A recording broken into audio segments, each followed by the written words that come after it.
धर्म प्रेमी सज्जनों, सबको सादर नमस्कार। आप बड़े भाग्यशाली हैं कि श्री रामचरितमानस का पाठ अर्थ सहित स्वर सहित गान लगातार नियमित रूप से सुन रहे हैं। ये वीडियो श्री रामचरितमानस के अयोध्या कांड के उस पाठ का भाग है जहाँ पर श्री रामचंद्र जी वनवास में आए हुए हैं एवं भरत जी और उनकी माताएं सब रामचंद्र जी से मिलने हुई आई हुई है। उधर जनक जी भी जनकपुरी से श्री रामचंद्र जी से मिलने आए हुए हैं। यहाँ आकर के सब लोग बड़े प्रसन्न हैं और रामचंद्र जी के पास में से वापस जाना नहीं चाहते और अपने भाग्य की सराहना कर रहे हैं। वैसे हम भी आज रामचरितमानस सुन करके अपने भाग्य की सराहना करें। इस चैनल को यदि आपने सब्सक्राइब नहीं किया है तो ज़रूर कर लें, क्योंकि लगातार वीडियो इस पर इसी लोगों से आते रहेंगे और आप लगातार सुन करके घर बैठे रामचरितमानस का आनंद उठा करके अपने आप को पवित्र और पावन बनाते रहेंगे। जय सिया राम, जय जय सिया राम, जय सिया राम, जय जय सिया राम। एहि विधि सकल मनोरथ करहि, बचन सप्रेम सुनत मन रहि। सिया बातो तै समय पठाए, दासी देखि सो अवसर आए। जय सिया राम, जय जय सिया राम, जय सिया राम, जय जय सिया राम। एहि विधि सकल मनोरथ करहि, बचन स प्रेम सुनत मन हरहि। लोग सब मनोरथ कर रहे हैं कि हम सब इस सुख के योग्य तो नहीं हैं, परंतु हमारे भाग्य बड़े हैं कि सहज स्वभाव से ही दोनों समाज राम चरण के अनुरागी हैं। ए विधि सकल मनोरथ करहि, बचन स प्रेम सुनत मन हरहि। इस तरह से सब लोग मन की इच्छा प्रकट कर रहे हैं और एक दूसरे के वचन इतने प्रेम से सुन रहे हैं। वचन सप्रेम सुनत मन हरहि।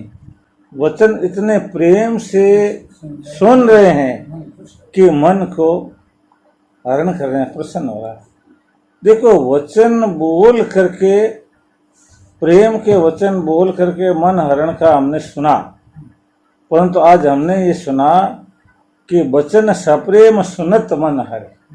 तो सुनने वाला भी बोलने वाले के मन को हर लेता है। सिय मातु तेई समय पठाई, दासी देखी सु अवसरु आई।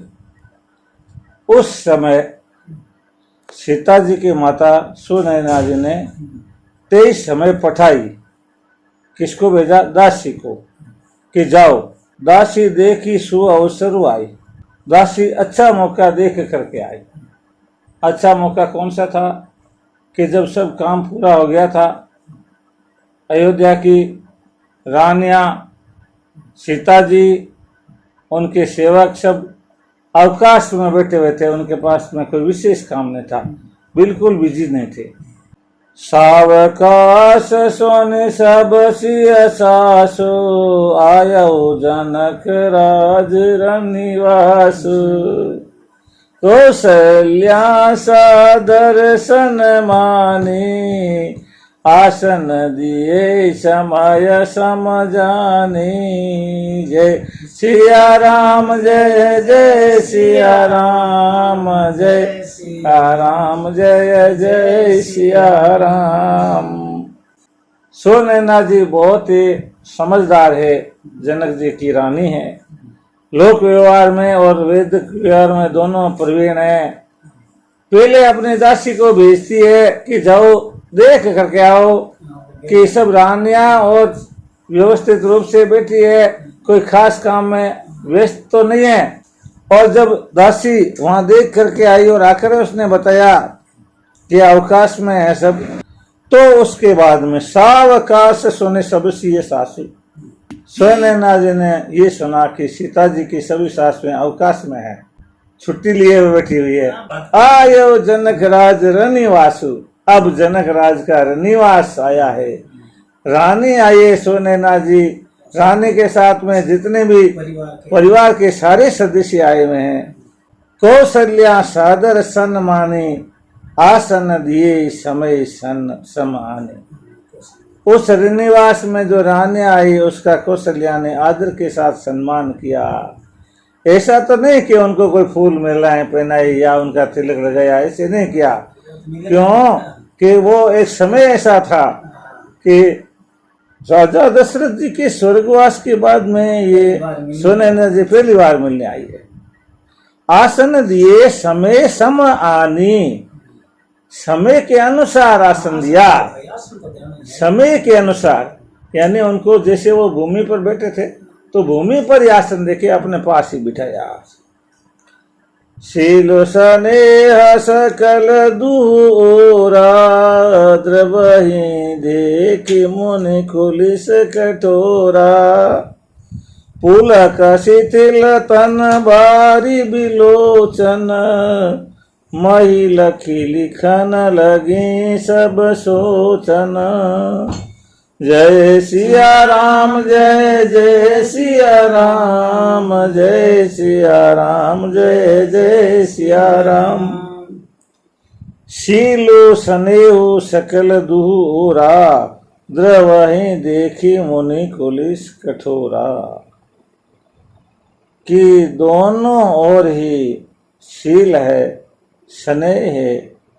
शील कहते हैं सभ्य आचरण को, सभ्यता, सुशील गृहिणी आई जो सबका सम्मान करती है, अत्यधिक वाचाल नहीं होती है, बिना हिसाब के इधर उधर चंचलता नहीं प्रकट करती है। सकल दू ओरा, दोनों ओर स्नेह भी है, शील भी है, बड़े समझदार हैं। उनके शील और स्नेह को देख करके द्रवहि देखी मुनि कुलिस कठोरा। कि जो मुनि होते हैं, मुनि जो वज्र से भी कठिन, उनका भी हृदय बड़ा कठोर होता है मुनियों का। क्यों कि मुनि वो भगवान के भजन में लगे होते हैं तो सांसारिकता की ओर से वो बिल्कुल अलग ही होते हैं, उन पर ज्यादा असर नहीं पड़ता है। परंतु इनका शील और संकोच इतना है कि उसको देख करके द्रवहि देखी मुनि कुलिस कठोरा, कि कठिन वज्र भी पिघल जाते हैं, कठिन वज्र वो भी पिघल जाते हैं।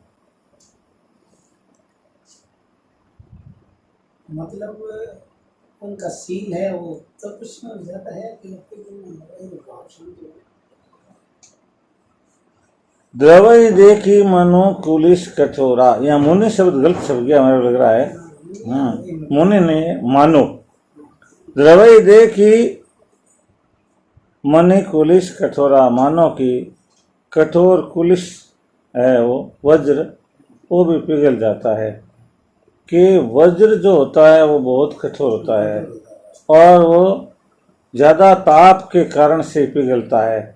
मामूली सांसारिक व्यवहार में भी जो सामान्य घटनाएं होती है, उन घटनाओं से विशेष करके इतनी ज़्यादा गर्मी नहीं पैदा होती है कि दिल पिघल जाए। कितना भी कठोर कुलिस हो, पक्के दिल वाला हो, एकदम हार्डकोर, कि इसको तो पिघलाया ही नहीं जा सकता है तो दूसरे के दुख को समझ नहीं सकता है, इसको तो रोना ही नहीं आता है, चाहे सामने हत्या कर दो किसी की, ऐसा कठोर भी हो। और वो जो दृश्य किसी के सामने आए कि वो राजा दशरथ जी के स्वर्गवास के बाद में रामचंद्र जी के वनवास में आश्रम के अंदर सारी रानियां बैठी हुई है और उधर जनकपुरी से सारी रानियां आई हुई है और वो आके दोनों मिली है और मिलने के बाद में एकदम चुपचाप बैठी है, शमशान या शांति छाई हुई है, एक दूसरे से आंख नहीं मिला रही है, सब नीचे देख रही है, जमीन को रेद रही है। इतना हो वहां पर कहते ना कि इतनी फिल्म में डायलॉग ऐसे जाता है कि इतनी शांति कैसे भाई।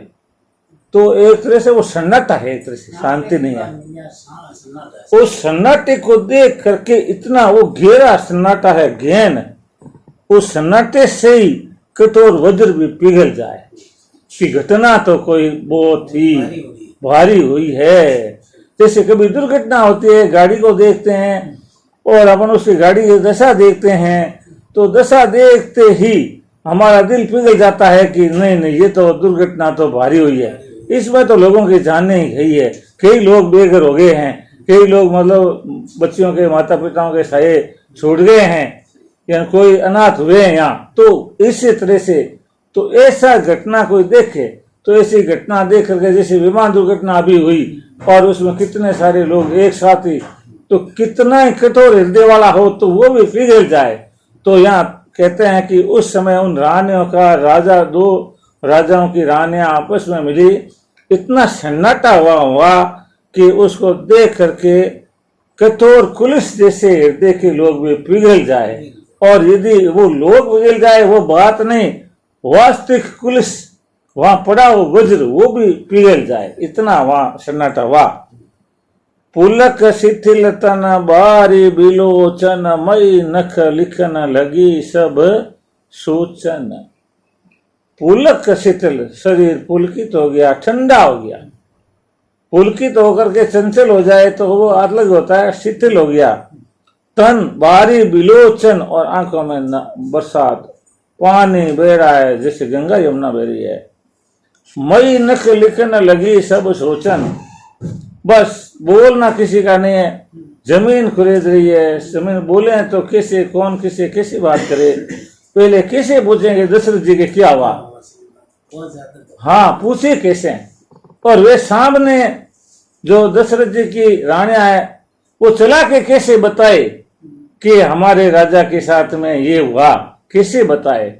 उस समय में इतना ज्यादा दुख और दर्द हुआ कि उस दुख और दर्द को मन में यदि विचार करके देखा जाए तो कुलिस कठोर वज्र भी पिघल जाता है।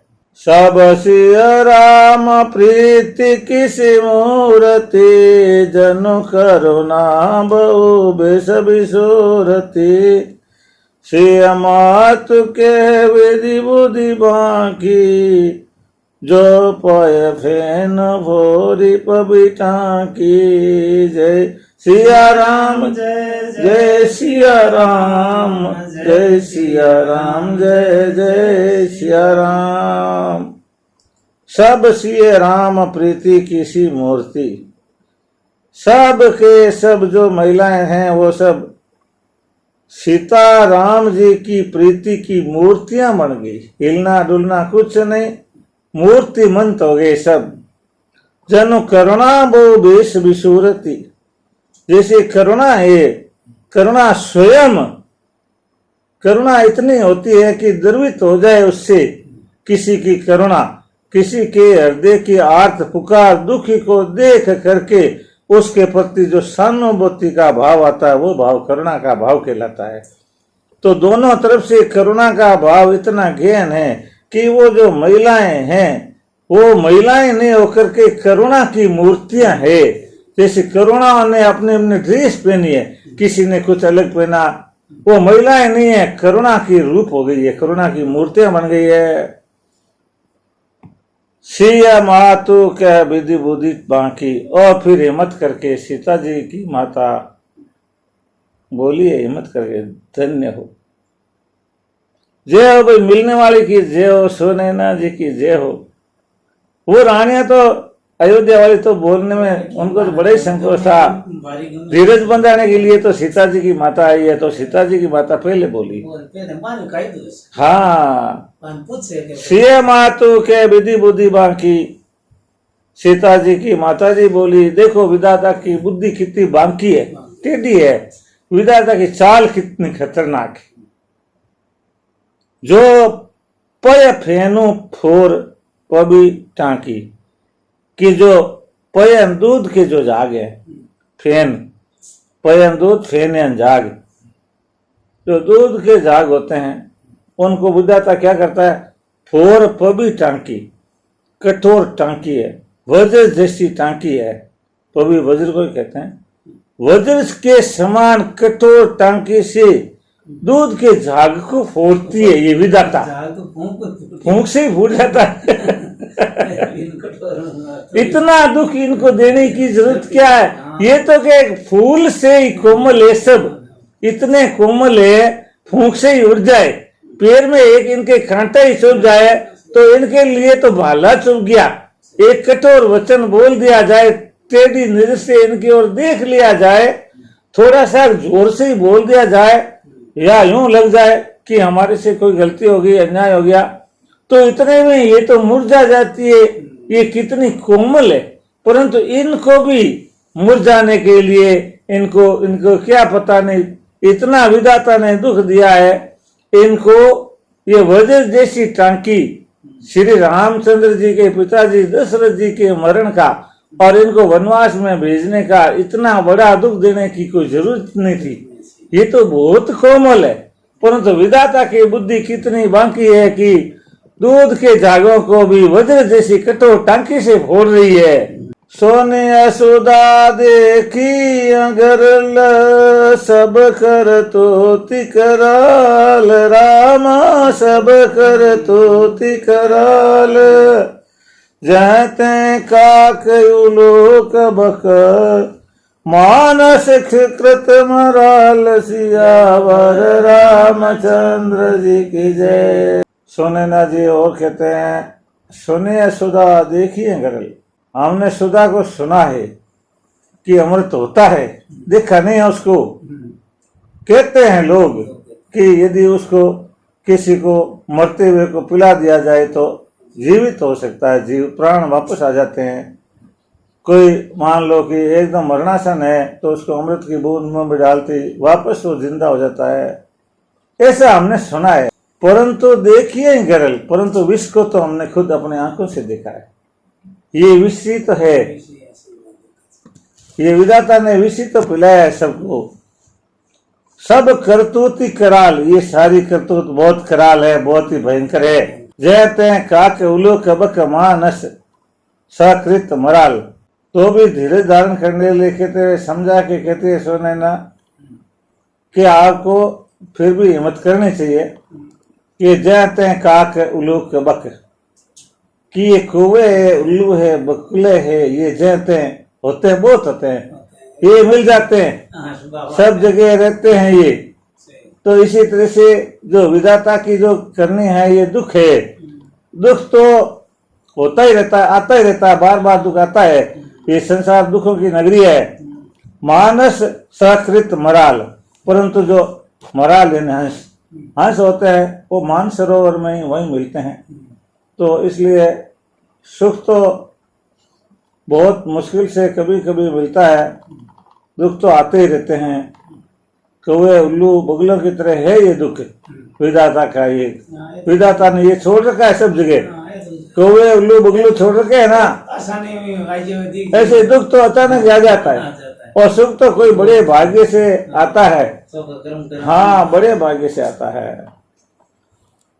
सोने सोच के देवी सुमित्रा, विधि गति बड़ी विपरीत विचित्रा, जो सृजी पालाई हरई बहोरी, बाल केली सम विधि मति भोरी। जय सिया राम, जय जय सिया राम, जय सिया राम, जय जय सिया राम। अब भाई सुनैना जी कुछ बोले तो हिम्मत करके सुमित्रा जी भी बोले। सुने सोच के देवी सुमित्रा, ये सुन करके देवी सुमित्रा जी सोच बड़ी चिंता में मग्न होके कह रही है कि सुनैना जी क्या बताऊं, विधि गति बड़ी विपरीत विचित्रा, ये विधाता की गति बड़ी उल्टी है और विचित्र है कि समझ में आने वाली नहीं है। हाँ, कुछ करते हुए कुछ कर देते, इसमें कोई दया भावना कुछ नहीं है। इसमें यही नहीं है कि कौन किससे रिश्ता है, कैसा इसका लग रहा है, इसके बिना इनके कैसे काम चलेगा। हाँ, विधाता को दोष देते हुए सुमित्रा जी कह रहे हैं, जो सृजी पालई हरई बहोरी, कि जो सर्जन करता है जगत को वो पालन करता है और हरे बहोरे फिर उसका हरण भी कर लेता है। विधाता के तीनों काम एक साथ ही चलते हैं। बाल खेली सम विधि मति भूरी, विधाता की मति बाल खेली से बच्चों के खेल की तरह से है, बड़ी भोली है। बच्चे मिट्टी के खिलौने बनाते हैं, सजाते हैं, खेलते हैं और फिर वो जब रवाना होते हैं तो लात से सबको तोड़ तोड़ा के फेंक के चले जाते हैं। ये बच्चों की तरह विधाता की भोली बुद्धि है। ये तो पहले तो सर्जन करती है, फिर पालती है और फिर नष्ट कर देती है। वाह वाह कमाल है। फिर क्या मतलब है? ये तो खेल बड़ा खतरनाक है विधाता का। अब कौशल्या जी भी हिम्मत करके बोले, कौशल्या के दोष न काओ, करम विवश दुख सुख सती लाओ। वाह भाई वाह। कठिन कर्म गति जान विधाता, जो शुभ अशुभ सकल फल दाता। जय सिया राम, जय सिया राम, जय सिया राम, जय जय सिया राम। कौशल्या जी बड़ी न्याय और नीति की बात कह रहे हैं। कौशल्या के दोष न खाओ। कौशल्या जी कह रहे हैं, सुमित्रा जी, सुनैना जी, बात आप कह रहे हो हमने सुनी है, परंतु मेरा आपसे ये कहना है कि किसी का दोष नहीं है इसमें, विधाता का भी दोष नहीं है। विधाता का दोष इसलिए नहीं है कि कर्म विवश दुख सुख क्षति लाओ, कि कोई दुख है, सुख है, क्षति है, लाभ है, हानि लाभ। हाँ, हानि लाभ जन्म मरण यश अपयश विधि हाथ। कर्म विवश, कर्म के वश में है ये। कोई हमारा ऐसा ही कर्म किया हुआ है पूर्व जन्म का या इस जन्म का, उस कर्म का ही हमें फल मिला है। परंतु परमात्मा का विधाता में इतना ही दोष देते हैं हम कि कठिन कर्म गति जान विधाता। कर्म की गति बड़ी कठिन है, वो विधाता ही जानता है कि कौन से कर्म का फल क्या होता है, वो विधाता जानता है। बड़ा कठिन है कर्म की गति का हिसाब किताब, हमारे समझ में आने वाला नहीं है। जो शुभ अशुभ सकल फल दाता, जो शुभ फल भी कर्म गति से मिलता है, अशुभ भी कर्म की गति से मिलता है और विधाता देता है, इसमें कोई दोष नहीं है। जैसा लिखा है वैसा बताऊं आपको। कौशल्या जी ने कहा किसी का दोष नहीं है। दुख सुख हानि लाभ कर्म के अधीन है। कर्म की कठिन गति को विधाता ही जानता है, क्योंकि वही भले बुरे कर्मों का फल देता है। इस तरह से और थोड़ा माहौल को हल्का किया। कौशल्या जी ने बहुत बढ़िया तरीके से समझाया। ईश्वर जाई शीस सबहि के, उत्पत्ति स्थिति लय विसहु अमी के। देवी मोह बस सोचई बादी, विधि प्रपंच यश अचल नादी। जय सिया राम, जय जय सिया राम, जय सिया राम, जय जय सिया राम। ईश्वर जाए शीश सभी की, परम पिता परमात्मा की इच्छा को सबके शीश पे ही धारण करना है। उत्पत्ति स्थिति लय विषहु अमी के, चाहे उत्पत्ति होती है, चाहे स्थिति होती है, चाहे लय होता है यानी पालन और संहार होता है, विष भी होता है, अमृत भी होता है, ये सभी के सिर के ऊपर है। परमात्मा जैसा देता है वैसा धारण करना चाहिए। देवी मोह बस सोचे ही बादी, हे देवी ऐसो नैना जी, हम तो मोह के बस में फालतू ही सोच करें, बादी बिना ही मतलब के। विधि प्रपंच वश अचल अनाद के, विधि का ये प्रपंच है, ये खेल है, ये अटल और अनादि है, कोई नया नहीं है। ये तो ऐसा होता ही रहा है। परमेश्वर की आज्ञा सभी के सिर पर है। उत्पत्ति पालन और संहार तथा विष अमृत के भी सिर पर है, इससे भी ऊपर है परमात्मा का जो आज्ञा है वो। हे देवी, मोह बस सोच करना व्यर्था है, क्योंकि विधाता का प्रपंच ऐसा ही अटल अनादि है। भूपति जी अब मरब और आने, सोचिए सखी लखी निज हित हानि। श्रीअमात के सत्य सुबानी, सुकृति अवधि अवधपति रानी। जय सिया राम, जय जय सिया राम, जय सिया राम, जय जय सिया राम। कहती है कौशल्या जी, भूपति जी अब मरबी और आने। भूपति राजा दशरथ जी जब जीवित थे उनकी बात, और अब देवलोक गए मरने की बात हमारे हृदय में आ रही है। पहले जीवित थे और अब देवलोक गए, तो ये मरने की बात दोनों हमारे हृदय में आ रही है। सोचिए सखी लखी निज हित हानि। हे सखी, ये सारा सोच हमारे हित की हानि को देख करके हो रहा है, कि हमारे हित को नुकसान हुआ है, इसलिए हमें सोच हो रहा है उनका। तब सीता जी की माता बोली, सीए मातों के सत्य सुबानी। सीता जी की माता जी कह रहे हैं, बात ये सही है, आपकी वाणी सुबानी है, आपका कथन अच्छा है। सुकृति अवधपति रानी, कि आप पुण्यात्मा की सीमा हो, सुकृति अवधि। एक कौशल्या जी, आप सुकृति की अवधि हो। अवधि का मतलब सीमा।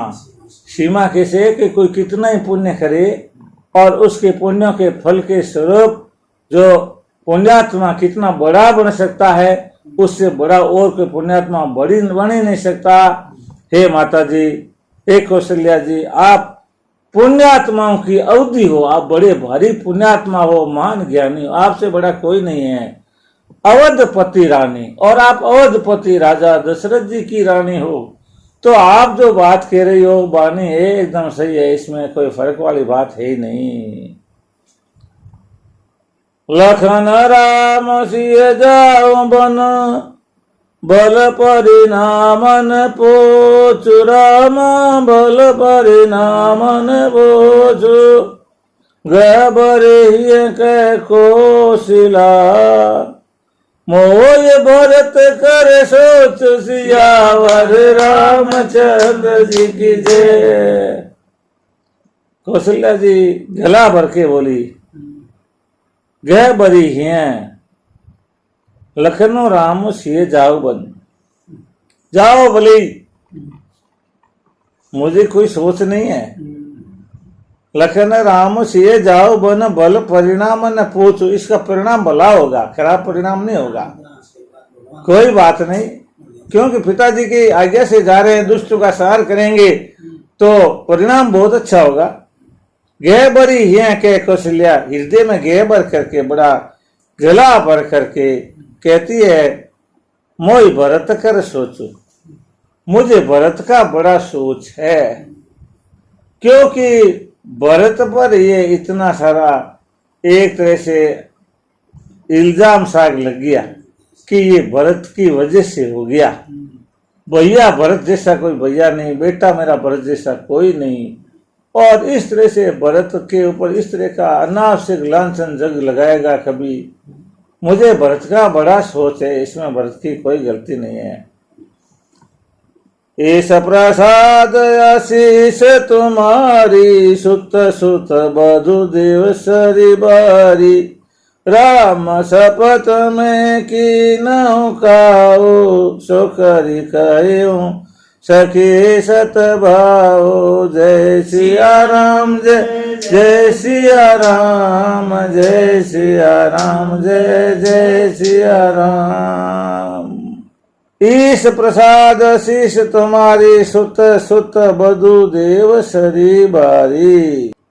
कह रहे हैं कौशल्या जी सुनैना जी को, इस प्रसाद भगवान की कृपा से और हे सुनैना जी आपके आशीष से कई बार कई बड़े अच्छा टाबर बना के राम जी की कृपा छोरा हमारा हाथरा टाबर हमारा हाथरा वीर ने हमारे चौकी आई। आप लोगों की कृपा राम जी, आपकी कृपा राम जी की कृपा टाबर हमारा अच्छा और बीरणी हमारी बहुत अच्छी है। कौशल्या जी के वे सुत सुत बधु देव सरी बारी। ये मेरे बेटे चार और इनके चारों की धर्मपत्नियां मेरी बीरणियां देवसरी गंगा नदी के जल के जैसी पवित्र है। राम शपथ में कीन न खाऊ सो करे के सखी सती बाऊ। मैं भगवान श्री राम जी की सौगंध से कह रही हूँ, मैं कीन न खाऊ, मैंने ऐसा कुछ नहीं किया है, मैंने कोई मिलावटी बात नहीं की है, मैंने इनकी कोई झूठी शोभा नहीं की है, चला करके आपके सामने ऐसे यश का गान नहीं किया है, क्योंकि ये आपके सब पावने हैं और आपकी बेटियां हैं। तो आप ये सोच लो कि भाई हमें खुश करने के लिए ऐसे ही शोभा कर रही है। मैं भगवान राम की सौगंध, मेरे बेटे राम की सौगंध खाके कह रही हूँ, सो करी कह सकी सती भाव ए सकी। जो भी करके कह रही हूँ एकदम सच्चे भाव से कह रही हूँ। मेरे बच्चे और मेरी बीनियां बहुत अच्छी है। देखो कभी कभी कोई देखो सुनैना जी आए मिलने के लिए तो उनका क्या रिश्ता है। उनका सबसे बड़ा रिश्ता यही है कि चार बेटियां हैं और उनके चारों के वो पति है, यहाँ रहते हैं, तो ये रिश्ता है। और मुख्य रूप से उनकी बेटियां हैं, बेटियों के बाद में जमाई है, तो उनकी शोभा कर रही है। देखो कौशल्या जी देखो अपने पति के दुख के लिए रोना नहीं धो रही है, कहती है कि ये हमारा दुख है, हम सहन कर लेंगे, आपको दुखी हम नहीं करना चाहते हैं। उनको तो और इधर उधर की बातों में उलझा रही है, बेटों की शोभा कर रही है। इस तरह से कितनी समझदार है, भिणनियों की शोभा कर रही है, भुला रही है कौशल्या जी सुनैना जी को। भरतशील गुण विनय बढ़ाई, भायप भगति भरोस भलाई। कहत सादर हो करमती छे, सागर सीप की जाय उलीचे। जय सिया राम जय जय सिया राम, जय सिया राम जय जय सिया राम।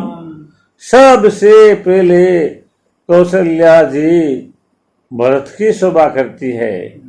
भरतशील गुण विनय बढ़ाई, भरत का शील, भरत के गुण, भरत का विनय, भरत की बढ़ाई। भायप भक्ति भरोस भलाई, भरत की भक्ति, भरत के प्रति भरोसा और भरत की भलाई। इतने सारे जो गुण हैं, केत शारद हो कर मति हीचे। माँ सरस्वती शारदा भी के तो भी उनकी मति हिचकोड़े खाती है। मति शारदा की बुद्धि भी, सरस्वती की बुद्धि भी भरत के गुणों का बखान नहीं कर सकती है। कहती है माता सागर सीप की जाय उलीचे। ये सीप होती है, छोटी सी सीपी होती है, हाँ उसमें बूंद भर पानी आता है। उस सीपे से क्या सागर को उलीचा जा सकता है? भरत तो सागर है गुणों का, हम तो सीपियां हैं। थोड़े थोड़े गुण लेके भरत के और बखान कर रही है, परंतु सागर को कभी सीपी से उलीचा नहीं जा सकता। जानो सदा भरत कुल दीपा, बार बार मोई कहे महीपा। देखा, वाह भाई वाह कौशल्या जी आपकी जय हो। जानो सदा भरत कुल दीपा, बार बार मोई कहे महीपा। कसे कनक मणि पारिखी पाए, पुरुष परखियै समय सुभाए।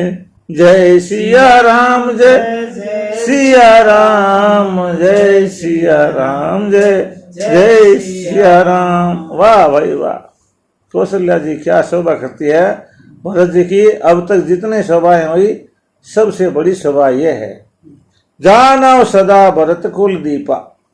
मुझे मालूम है, मैं जानती हूं कि भरत हमेशा कुल का दीपक है।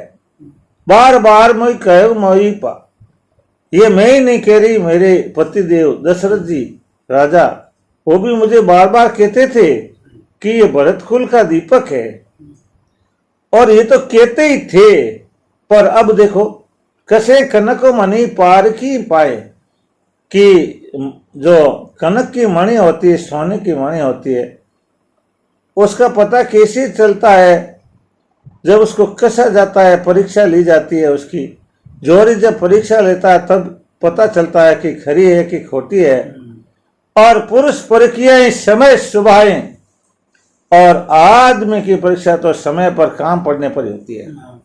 और अभी काम ये पड़ा कि भरत जी आए ननियाल से और कहा आपको राजा बनना है, तब उन्होंने मना कर दिया और किया भगवान राम जी से मिलना, मेरे को राज्य मुझे नहीं लेना है। तो ये परीक्षा में भी भरत जी एकदम खरे उतर गए।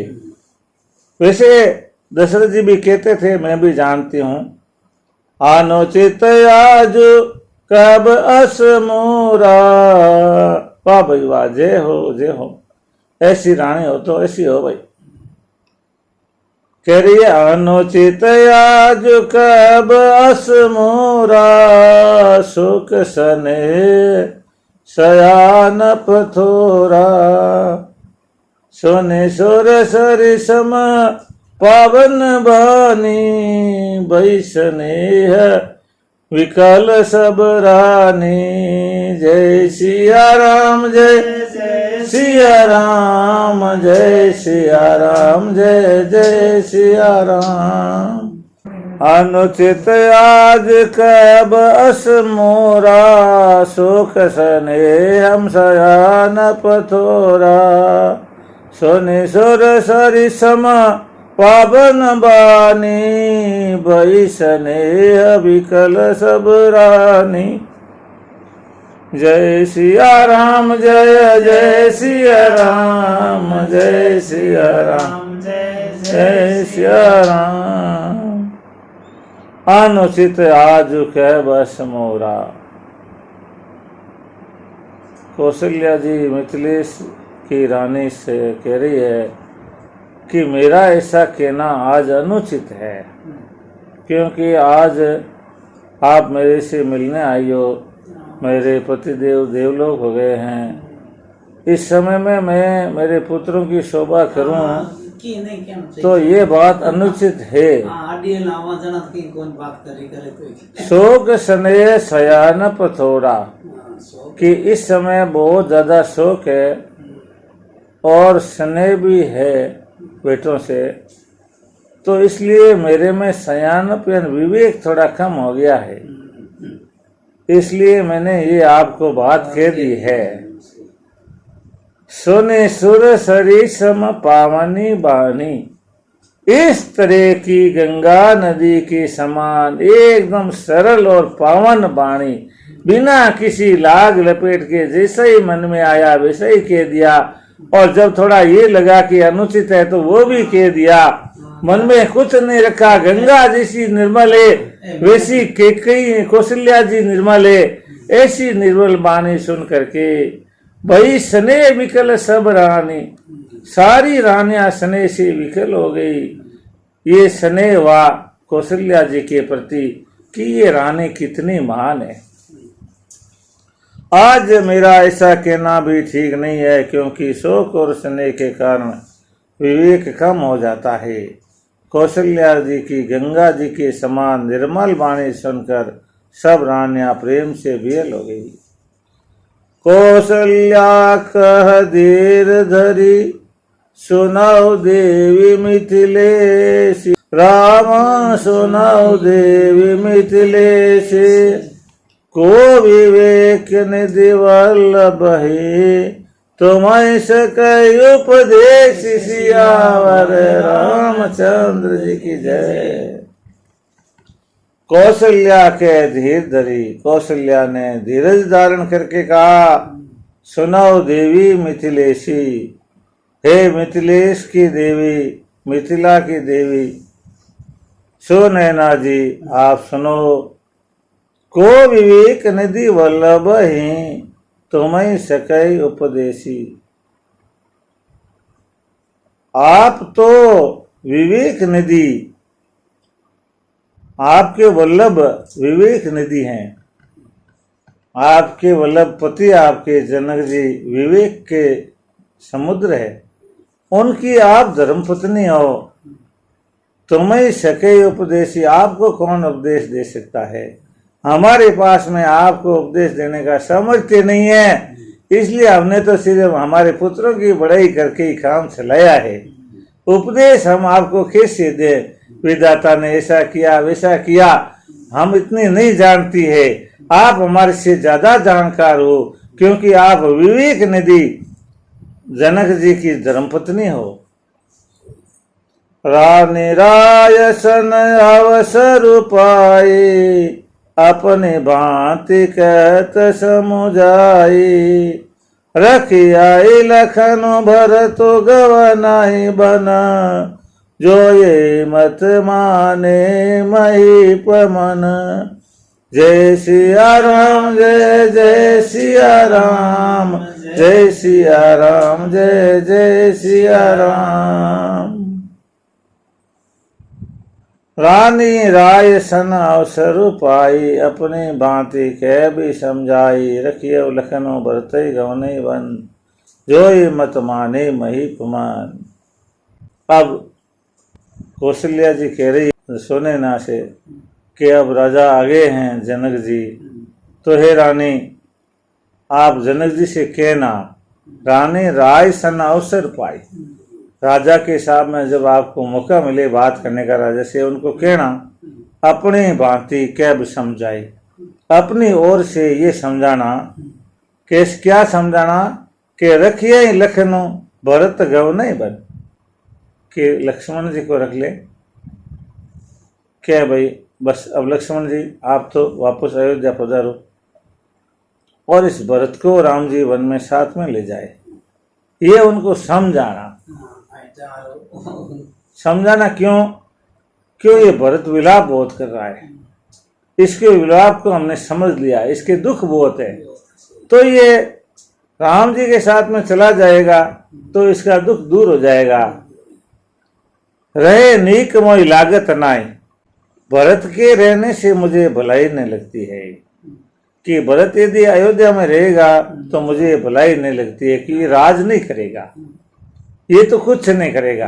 लोग भी कहेंगे कि देखो ऐसे फॉर्मेलिटी करके आगे और आकर के अब यहाँ रहने लगे फिर राज करने लगे, ये तो ऐसे ही करना था कि जनता और बात नहीं दे। कितनी देखो कौशल्या की बुद्धि तेज है। वापस पढ़ता हूं मैं, जैसे इसमें लिखा हुआ है, हे रानी अवसर पाकर आप राजा से अपने ओर से समझा कर कहना कि लक्ष्मण को रख ले और भरत वन को चले जाए।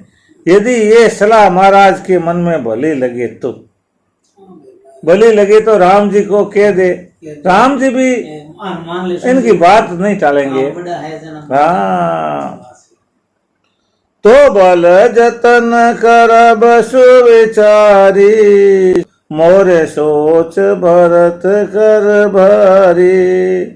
गुड सने भरत मन माहे, रहे नीक मोहि लागत नाहे। जय सिया राम जय जय सिया राम, जय सिया राम जय जय सिया राम। तो बल जतन कर बसु विचारी, अच्छी तरह से विचार करके कोशिश करना। मोरे सोच भरत कर भारी, भरत का सोच मुझे ज्यादा है। गूढ़ स्नेह भरत मन माए, भरत के मन में राम जी के प्रति गूढ़ स्नेह है, बहुत ज्यादा गूढ़ स्नेह है। रहे नीक मोहि लागत नाई, भरत के रहने से मुझे भलाई नहीं लगती है, कि स्नेह भरत के ज्यादा है, इसलिए ज्यादा स्नेह होने से इसको राम जी के साथ ही रहना चाहिए। लगे स्वभाव सुनि सरल सुबानी, सब भई मगुन करन रस रानी। सब रानियां करुण रस में मगन हो गई। नभ प्रसो नजरि धन्य धन्य धुनि, शीतल सने सिद्ध जोग मुनि। जय सिया राम जय जय सिया राम, सिया राम जय जय सिया राम। लखी स्वभाव सुनि सरल सुबानी। इस तरह से कौशल्या जी का स्वभाव सबने समझा और सरल सुबाणी सुनी। सब भई मगन करुण रस सानी, सारी रानियां मगन हो गई, करुण रस में डूब गई। नभ प्रसो न झरी धन्य धन्य धुनि, आकाश से फूल झड़े, धन्य धन्य की धुनि हुई। शिथिल स्नेह सिद्ध जोग मुनि, और सिद्ध और जोगी स्नेह के कारण से स्थिर हो गए, शिथिल हो गए। उनके शरीर ने काम करना बंद कर दिया, मन बुद्धि ने भी काम करना बंद कर दिया, उनकी भक्ति भी एकदम स्थिर हो गई। सबर निवासु विधि की लखी रहे, तब धरि धीर सुमित्रा के देवी दंड जुग जामिनी बीती, राम मातु सुनि उठी सप्रीति। जय सिया राम जय जय सिया राम, जय सिया राम जय जय सिया राम। सभी रनिवासु भी थकी लखी रहे हो, सारे रनिवास की रानियां थकी लगी, इसे दिखी थकी हुई दिखाई दी, लखी थकी। तब धीर धरी सुमित्रा के हो, तब सुमित्रा ने धीरज धारण करके कहा, देवी कौशल्या जी से कहा, देवी दंड जुग जामिनी बीती। दो दंड, दंड यानी दो, दंड कहते हैं घड़ी, घड़ी को कहते हैं। दो घड़ी रात बीत गई है, राम मातु सोने उठी साप्रीति। और फिर सुन करके राम की माता कौशल्या जी प्रेम के साथ में उठी। उठ करके उन्होंने क्या कहा, बेगी पाव धारिय थलई, कसने सती भाव, राम के असने सती भाव। हमारे तो अब ईश गति, के मिथिलेश सहाय सियावर चंद्र जी की जय। कौशल्या जी बोले, बेगी पाव धरिए थली। ऐसो नैना जी, आप अपने साथी में आए रानियां और सभी उनके साथ में जल्दी से पधारिए, अपने डेरे में जहाँ आपका विश्राम स्थल है वहां जाइए। क्या स्नेह सत्य भाव में, स्नेह से और सत्य भाव से कह रही हूँ। और फिर हमरे तो अब इस गति, हमारे तो भगवान ही मालिक है, हमें तो यही रहना, जाना कहाँ है। ये राम का डेरा है, हम तो यही व्यक्ति, जाना कहाँ है। क्या मिथिलेश साय, और या फिर हमारे मिथिलेश आ गए हैं तो उनका हमारे सारा है। लखी सने सुनि बचन विनीता, जनक प्रिया गे पाय पुनीता। देवी उचित यश विनय तुम्हारी, दशरथ घर निराम मैं तारी। प्रभु अपने नीच आदरही, आगे ने दो में गिर सिर तनु धरही। सेवक राव करम मन भानी, सदा सहाय महेश भवानी। रहो रे अंग जोग जग खोहे, दीप सहाय की दिन कर सोहे। राम जाय बनु करि सुर काजू, अचल अवधपुर करहि राजू। अमर नाग नर राम बाहुबल, सुख बस हाय अपने अपने थल। यह सब जाग बल कई राखा, देव ने होय मुदा मुनि बाका। जय सिया राम जय जय सिया राम, सिया राम जय जय सिया राम। लखी स्नेह सुनि बचन विनीता, जनक प्रिया गे पाय पुनीता। वाह वाह वाह वाह वाह वाह। लखी स्नेह सुने वचन विनीता, इस तरह के जो वचन है स्नेह के सुने जनक प्रिया, जनक की धर्मपत्नी सुनैनी जन है, तो गए पाए पुनीता, और पवित्र पांवों को पकड़ लिया। देवी उचित अस विनय तुम्हारी, दशरथ घरनी राम महतारी। हे देवी, देवी उचित असी विनय तुम्हारी, हे देवी कि आप हमारे से बड़ी हो और हम आपके सामने कुछ भी नहीं है, परंतु आपका ये बड़पन है कि आप हमें आदर दे रही हो, आपने भी हमें बहुत आदर दिया है, आप हमसे बहुत बड़ी हो। अग्नि धूम गिरी सिर तनो धरही, जैसे आग धुएं को और गिरी तनु, गिरी तिनके को अपने सिर के ऊपर धारण करते हैं। धुआं का इतना कोई कीमत नहीं है, फिर भी अग्नि ऊपर धुएं को रखती है, खुद नीचे रहती है। पहाड़ भी तिनकों को अपने ऊपर रखते हैं, उनको नहीं दबाते हैं। हम तो धुआं और तिनके की तरह से है, आप अग्नि और पहाड़ की तरह से हो। ऐसे शोभा करिए। सेवक को राम करम मन बानी, सदा साय महेश भवानी। सेवक को राम करम मन मानी, हम तो राम जी के मन और कर्म और वाणी से सेवक हैं। हम सब, मैं अकेली नहीं, हमारे राम जी वन में जाएंगे, देवताओं का काम करेंगे, अचल अवधपुर करिए राजू, वापस आएंगे, अवधपुरी का राज करेंगे ठाठ से। वाह भाई वाह भाई वाह। ये जनक प्रिया बात करी है सारी बात। ये बात कौन करी? जनक प्रिया। किन को कह रही है? कौशल्या जी को कह रही है कि रावरे अंग जोग जग को है, आपकी सहायता करने योगी जगत में कौन है? रावरे अंग। जब ये बात क्यों कही? जब कहा ना, हमरे तो अब इस गति के मिथिलेश के रौरे अंग जोग जग को है, कि हमारे पास में सहायता करने योग्य क्या है? दीप सहाय की दिनकर सोए, दीपक है, दिनकर को क्या सहायता करेगा सूरज को? सेवक को राम करम मन बानी। हम तो मिथिलेश जी तो, क्यों मिथिलेश के बारे में कह रहा है ना, तो इसलिए कहते हैं मिथिलेश तो हम सारे ही परिवार वाले राम जी के मन कर्म वचन से सेवक हैं। सदा साय महेश भवानी, हमारे तो शंकर भगवान और पार्वती जी सहायता करते हैं। और देखो बड़ी बात कही है रानी ने, कमाल कर दिया। पूरी रामचरित का ये सार सुनैना जी ने 2 शब्द में कर दिया। राम जाय बन खर सुर खा जाय, अचल अवधपुर खरिये राजा। राम जी वन में जाएंगे, देवताओं का काम करेंगे, अयोध्या का अचलपुर राज करेंगे, वापस आकर के। वाह भाई वाह।